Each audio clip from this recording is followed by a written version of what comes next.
बिस्मिल्लाहिर्रहमानिर्रहीम। अस्सलाम वालेकुम। आज की वीडियो का टॉपिक है फ्यूचर परफेक्ट कंटिन्यूअस टेंसेस। ये टॉपिक हमारी सीरीज़ ऑफ टेंसेस का लास्ट टॉपिक है। इसको स्टार्ट करते हैं। सबसे पहले हम एज़ यूजुअल सारी वीडियोस की तरह सबसे पहले हम लोग इनके सेंटेंसेस की आइडेंटिफिकेशन को डिस्कस करेंगे। फर्स्ट इसकी आइडेंटिफिकेशन होती है कंटिन्यूअस टेंसेस की तरह, यानी जिस तरह हम फ्यूचर कंटिन्यूअस टेंस में पढ़ते हैं रहा होगा, रही होगी, रहे होंगे। यही आइडेंटिफिकेशन फ्यूचर परफेक्ट कंटिन्यूअस की भी है। जिस तरह से मैंने प्रीवियस वीडियोस में भी आपको बताया था कि जो परफेक्ट कंटिन्यूअस टेंसेस हैं वो चाहे प्रेजेंट के हों, पास्ट के हों, फ्यूचर के हों, वो एक कॉम्बिनेशन ऑफ टेंसेस है, प्रेजेंट परफेक्ट का भी और कंटिन्यूअस का भी। यानी कुछ एलिमेंट्स ऐसे मिलेंगे जो कि परफेक्ट से ताल्लुक़ रखते होंगे और कुछ ऐसे होंगे जो कि कंटिन्यूअस टेंसेस से ताल्लुक़ रखते होंगे। अब वो डिपेंड करता है कि टेंस कौन सा है, फ्यूचर का है, प्रेजेंट का है या फिर पास्ट का है। अब इसमें जो हेल्पिंग वर्ब होगा वो हमारे पास परफेक्ट यानी फ्यूचर परफेक्ट टेंस का हेल्पिंग वर्ब होगा विल हैव। विल हैव के साथ, क्योंकि ये फ्यूचर परफेक्ट कॉन्टिन्यूअस टेंसेस हैं, तो इनमें हम लोग बीन की भी एडिशन करेंगे। हेल्पिंग वर्ब हमारे पास सिर्फ एक ही है, विल हैव बीन।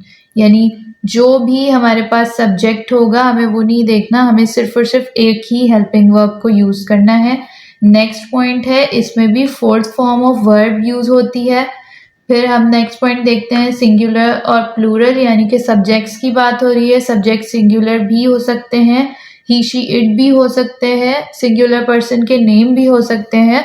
और प्लूरल से मुराद ये है कि एक से ज़्यादा लोगों पर कंसिस्ट जो सब्जेक्ट होता है वो प्लूरल कहलाता है, तो वो भी हो सकता है। यहाँ पर हम लोगों को इस्तेमाल तो विल हैव बीन ही करना है, चाहे सब्जेक्ट कुछ भी हो, सिंगुलर या फिर प्लूरल। अब लास्ट पॉइंट जो कि फ्यूचर परफेक्ट कंटिन्यूअस टेंसेस को डिफरेंट बनाता है विद द परफेक्ट और द कंटिन्यूअस टेंसेस, जो कि है सिंस या फॉर का यूज़। यानी इन टेंसेस में जो सबसे बड़ी डिफ्रेंसिएशन है वो है सिंस और फॉर के यूज़ की या फिर टाइम ड्यूरेशन की, कि इन सेंटेंसेस के अंदर टाइम लाजमी मौजूद होगा जो कि हमें ये बताएगा कि ये टेंसेस फ्यूचर परफेक्ट कॉन्टिन्यूअस के टेंसेस हैं। अब इन टेंसेस के स्ट्रक्चर को डिस्कस कर लेते हैं। सबसे पहले सब्जेक्ट यूज़ होगा, फिर हम हेल्पिंग वर्ब जो कि है विल हैव वो यूज़ करेंगे, फिर बिन यूज़ करेंगे, उसके बाद fourth form of verb use करेंगे, फिर हम ऑब्जेक्ट लगाते हैं, उसके बाद सिंस या फॉर यूज़ करेंगे जो कि अकॉर्डिंग टू द टाइम होगा। सिंस और फॉर का डिफरेंस एक दफ़ा दोबारा रिपीट कर दूं कि सिंस हम ऐसे वक्त के लिए, ऐसी ड्यूरेशन के लिए यूज़ करेंगे जिसका हमें स्टार्टिंग पॉइंट पता हो या फिर हम उस वक्त का प्लूरल ना बना सकें, और फॉर हम ऐसे वक्त के लिए यूज़ करते हैं जिसका हमें स्टार्टिंग पॉइंट ना पता हो, यानी वो घंटे, वो अरसा कब से शुरू हुआ है हमें ये नहीं पता ये बात, तो हम फॉर यूज़ करेंगे, या फिर उस वक्त का हम प्लूरल बना सकें तब भी हम फॉर यूज़ करेंगे। अब इसकी एग्जाम्पल्स को डिस्कस करते हैं। फर्स्ट एग्जाम्पल है माली 1 घंटे से पौधों को पानी दे रहा होगा। The gardener will have been watering the plants for an hour। Gardener यहाँ पर हमारे पास सब्जेक्ट है, will have हेल्पिंग वर्ब है, फिर हमने been लगाना था, fourth form of verb use करनी थी, ऑब्जेक्ट हमारे पास प्लांट्स है, फॉर एन आवर ये फॉर हमने सिंस या फॉर की जगह फॉर यूज किया है क्योंकि यहाँ पर वो 1 घंटा हमें नहीं पता कि वो कौन सा 1 घंटा है और वो कब से शुरू हुआ है, तो इसलिए हमने फॉर यहाँ पर यूज़ किया है। अब विल हैव, यहाँ पर अगर हम इसका नेगेटिव बनाएंगे, नॉट लगाना है यानी अब हमने, तो अब सेंटेंस बनेगा the gardener will not have been, यानी हैव बिन हम एक साथ कर देंगे और विल हैव को ब्रेक करके इनके सेंटर में नॉट यूज़ करेंगे, तो ये नेगेटिव टेंस बन जाएगा। The gardener will not have been watering the plants for an hour। बाकी पूरा सेंटेंस सेम रहेगा, सिंपल हमें सिर्फ और सिर्फ हेल्पिंग वर्ब को ब्रेक करना है और उसके बीच में नॉट लगाना है। उसके बाद इसका इंटेरोगेटिव बनाएंगे तो वो भी सेम तरीका है, will the gardener have been watering the plants for an hour। बाकी पूरा क्वेश्चन जो है वो सेम रहेगा, will the gardener have been, यानी विल हैव के बीच में हमने जो सब्जेक्ट था गार्डनर वो लगा दिया, तो ये हमारे पास क्वेश्चन बन गया। नेक्स्ट एग्जाम्पल को डिस्कस करते हैं। वो शाम से तितलियों को पकड़ रही होगी, शी विल हैव बिन। ये तो सेम रहेगा कि शी सब्जेक्ट यूज कर लिया, फिर हमने हेल्पिंग वर्ब यूज कर लिया, प्लस में बिन यूज कर लिया। अब वर्ब की फोर्थ फॉर्म यूज करने की बारी है। She will have been catching the butterflies since evening, यानी वो शाम से तितलियों को पकड़ रही होगी। तो ये फ्यूचर की बात कर रहे हैं हम लोग। अब इसका अगर नेगेटिव बनाएंगे तो शी विल के बाद नॉट आ जाएगा, बाकी सारा सेंटेंस ऐसा का ऐसा रहेगा। और अगर हम इसका इंटेरोगेटिव बनाएंगे तो विल के बाद शी आ जाएगा। Will she have been catching the butterflies since evening.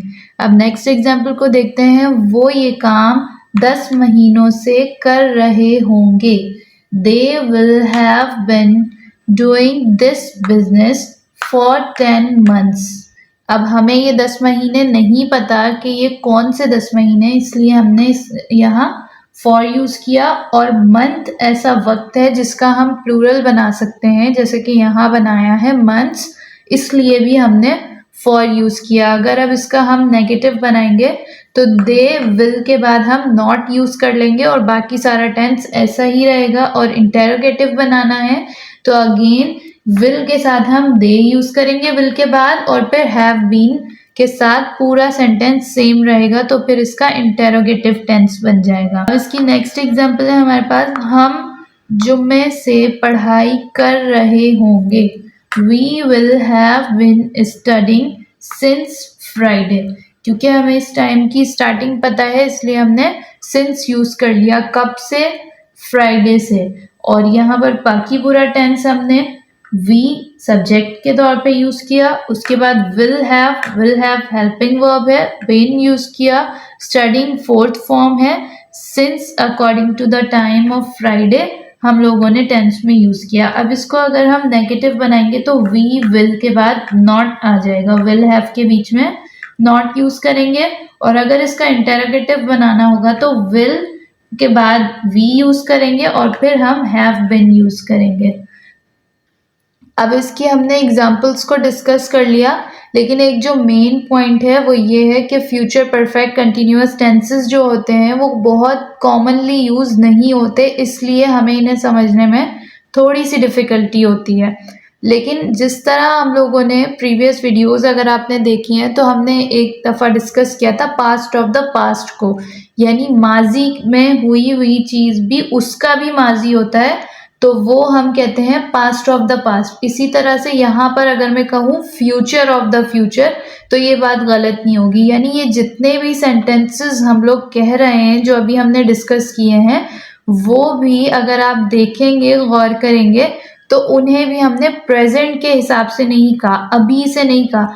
बात उसमें फ्यूचर की है लेकिन फ्यूचर में जाकर वो बात की है, यानी एक सर्टेन पॉइंट के ऊपर अपने आप को पहले आपने फ्यूचर में ले जाना है और उसके बाद आपने फ्यूचर की बात करनी है। जैसे ये सेंटेंस था, वो ये काम 10 महीनों से कर रहे होंगे, मतलब मैं फ्यूचर में अपने आप को ले जाके फिर ये बात कह रही हूँ कि तब जब 10 महीने बाद आएंगे तो 10 महीनों से वो ये काम कर रहे होंगे।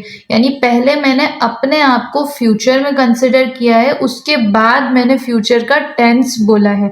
फ्यूचर ऑफ द फ्यूचर, इसके लिए बात सही रहेगी कि पहले आपने उस वक्त को एक सर्टेन पॉइंट के ऊपर लेके जाना है, पहले आपने खुद फ्यूचर को कंसिडर करना है, उसके बाद फ्यूचर में जो चीज़ हो रही होगी फिर उसको डिस्कस करना है। अगर इस पॉइंट को आपने समझ लिया तो फिर आप डिफ्रेंशिएट कर पाएंगे फ्यूचर कंटिन्यूअस में और फ्यूचर परफेक्ट कंटिन्यूअस में।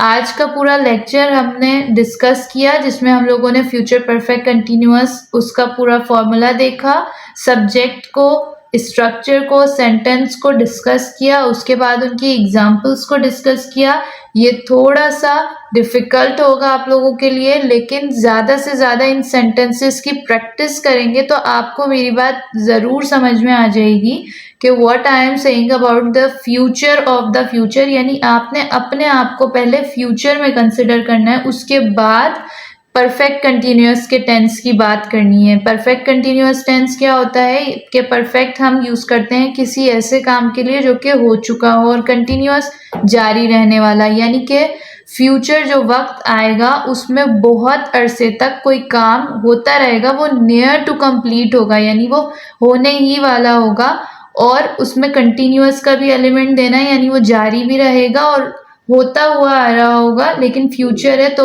ये भी अभी आने वाला वक्त है। तो इस वजह से इस चीज़ को हमने थोड़ा सा ध्यान से समझना है। I hope you like the lecture. Thank you so much. अल्लाह हाफिज़।